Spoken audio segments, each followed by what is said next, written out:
This is like a Tim Burton dish. Look at me. Chef Jose Andres. Abandon all presuppositions, ye who enter MiniBar. So you've already pissed off everybody from New England. Now we're pissing everyone from Philadelphia. Business as usual in Washington. Can we break everything for a second and get me a plum tomato right now? My friend, the irrepressible, ingenious, and endlessly energetic Jose Andres. The tomato really has many stories to tell you. But because we are in this crazy world that we never stop to speak to the poor things in life, and we think we know a tomato. The tomato is telling me, Jose, why you don't open a door into my heart, and I will share with you my biggest secret.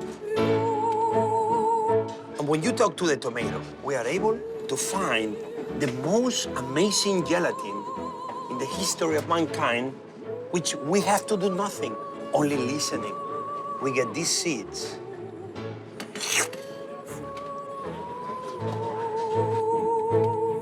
That's the good stuff. Jose is Big Daddy of the D.C. fine dining scene with 7, count 'em 7 restaurants. I'm here to try his most creative and experimental, his tiny, pocket-sized restaurant within a restaurant, MiniBar.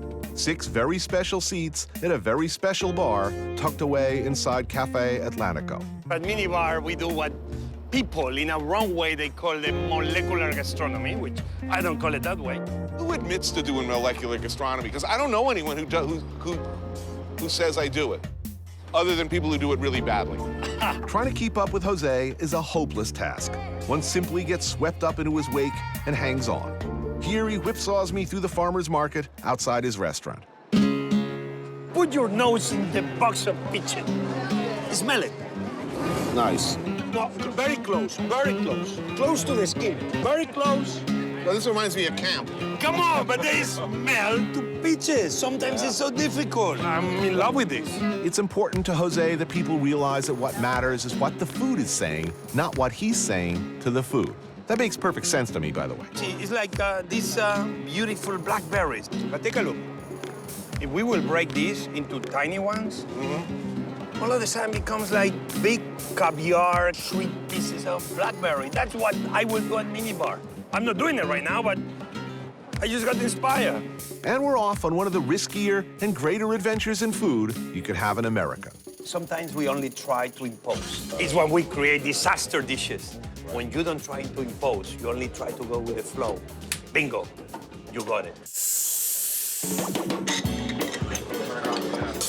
So imagine a mojito, the mint, the rum, the lime, the acidity. Take a look. We call this technique espherification. So this is a liquid, but it's a liquid self-contained by its own liquid. I mean, it's crazy. Oh, man. That's not like a mojito. It's not reminiscent of a mojito. That's a mojito. It's gravity-free. Bagels with cream cheese and lox. So what we're trying to bring here is use the purity of the flavors without salmon and bagels. Good salmon roe and blue cheese. You didn't grow up with bagels and lox, though? You're getting to the heart of what MiniBar is. If I want to have a conversation with my customers, I need to speak their same language.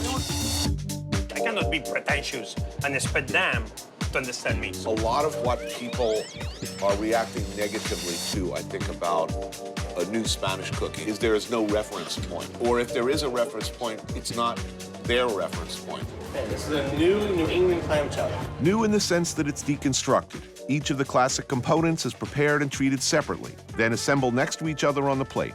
Intermittent flavors of the constituent parts mingle with the remembered taste of unified chowder. When we did this dish, it was published one time in the New York Times. They sent me letters from Boston. Ooh, they were pissed, huh? They wanted me to be crucified. Yeah, they take their chowders really seriously. Philly cheesesteak. So you've already pissed off everybody from New England. Now we're pissing everyone from Philadelphia. Again, reference points. Here, the classic Cheese Whiz sandwich is miniaturized and dressed up with mousse of aged cheddar cheese, truffles, and Kobe beef. Yet the experience is designed to still be messy, juicy, and comforting. You managed to turn really good cheese into Cheese Whiz in a good way. That's a really sinister idea. Ooh. So, what are we eating Okay, so here? this is guacamole. No, this is holy guacamole. All right. Avocado, tomato, cilantro, lime, and fritos. Oh my God, something's happened. I don't like it. Well, finally, one dish. You know, we're talking about reference points. This is a bad reference point for me. Stone, 4 o'clock in the morning, too many Fritos, and passing out face down. I mean, have you ever made out with a girl with Frito breath? Come on. It's happened. You don't want to admit it, but it's happened.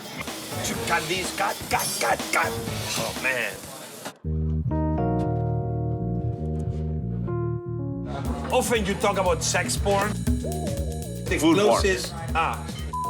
No, I didn't mean sex porn. I meant food porn. Right. This is steamed brioche with obstetric caviar from Uruguay and lemon.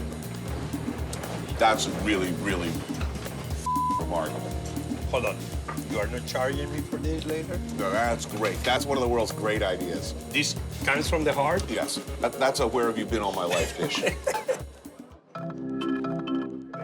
And now we create a dish in the honor of Anthony Bourdain? This is like a Tim Burton dish. Cotton candy, the eel. Wasabi, ginger pickle, and shisho, sesame seeds, and then you have the miso powder on top. What's the name of the dish? Chasing the dragon. Anthony, even a Spaniard like me understands the meaning of this. It's thrilling, looks unlike anything else you've ever had, and it's absolutely delicious. That's a genius dish also, that's great. And it is like chasing the dragon, actually. You really kind of got to get it quick. Food should be always playful, Anthony. Ahora es popcorn. Dipped in liquid nitrogen. Put in your Look at mouth me, and look at me.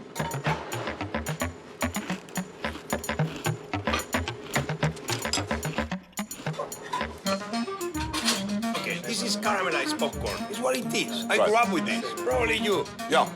It's kind of making fun of the junk Yeah, food. good. And it's a game. I want you to laugh. What I respect most about this kind of cooking is that there's almost no way the customer is going to love absolutely everything. But more often than not at MiniBar, it's extraordinary. Hey, we need to go. Guys, gentlemen, that was really, Thank you, really guys. Hey, but- superb. Thank hey, you. and you're not going away without paying the bill, man. The check, sir. This time, no reservations. Call 30 days ahead, you bastard. Oh, that's cold, man. Thank you, man. We were so happy.